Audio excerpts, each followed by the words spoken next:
దేశమంతా నీట్ లొల్లి కథం తొక్కిన విద్యార్థి లోకం. హైదరాబాద్లోని నిరసనలు, బీఆర్ఎస్వి, ఎస్ఎఫ్ఐ, ఏఐఎస్ఎఫ్, ఎన్ఎస్యుఐ ఆందోళనలు, ప్రశ్నపత్రం లీకేజీపై విచారణకు పట్టు, మళ్ళీ పరీక్ష నిర్వహించాల్సిందేనని డిమాండ్. 0.001 నిర్లక్ష్యం ఉన్నా పరిష్కరించాల్సిందేనన్న సుప్రీం. తదుపరి విచారణ జూలై 8కి వాయిదా. 0.001 నిర్లక్ష్యం ఉన్నా చర్యలు తీసుకోవాల్సిందే. నీట్ పరీక్షలో పేపర్ లీకేజ్ అవకతవకలపై సుప్రీంకోర్టు సంచలన వ్యాఖ్యలు చేసింది.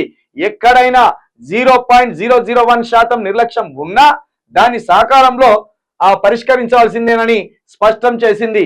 ఈ సందర్భంగా నీట్ పరీక్షను నిర్వహిస్తున్న జాతీయ పరీక్షా మండలిపై భారత సర్వోన్నత న్యాయస్థానం తీవ్రంగా మండిపడింది.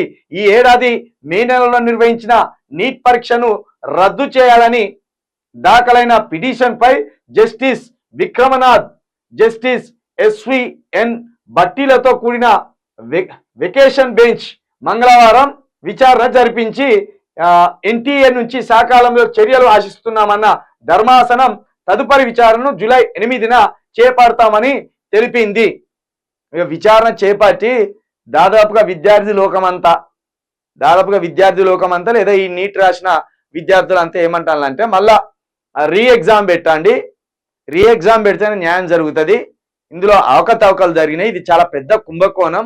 ముందే ఇది ఎన్డీఏ ప్రభుత్వం ఉన్నది కదా, ఆ మోడీ ప్రభుత్వంలో, మోడీ ఒక్కంది కాదు ప్రభుత్వం, ఎన్డీఏ మిత్రపక్షాలు అన్ని కలిసి ఉన్న ప్రభుత్వంలో ఆ పెద్దలే ఈ పేపర్ లీకేజీ చేసి ఆ పెద్దల ద్వారానే ఈ కుంభకోణానికి పాల్పడి కొన్ని లక్షల కోట్ల కుంభకోణం అంటారు దీన్ని. మరి ఎట్లెట్లా చేసింది ఏంది అనేది వాళ్ళకే తెలిసి ఉండాలి. కానీ ఇగో ఇట్లా కాబట్టి విద్యార్థులు ఏమంటారు, మళ్ళా రీ ఎగ్జామ్ పెట్టండి, రీ ఎగ్జామ్ పెడితేనే మేము రాసుకొని మళ్ళా మాకు న్యాయం జరుగుతుంది.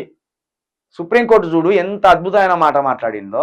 0.001% ఉన్న 0.001% ఉన్న ఒక్క వ్యక్తికి అందులో నిర్లక్ష్యం వహించినా తప్పకుండా దాన్ని రీ ఎగ్జామ్ పెట్టవలసిందే, తప్పకుండా దాని మీద చర్యలు తీసుకోవాల్సిందే అని ఒక అద్భుతమైన వార్డును వాడింది ఇక్కడ.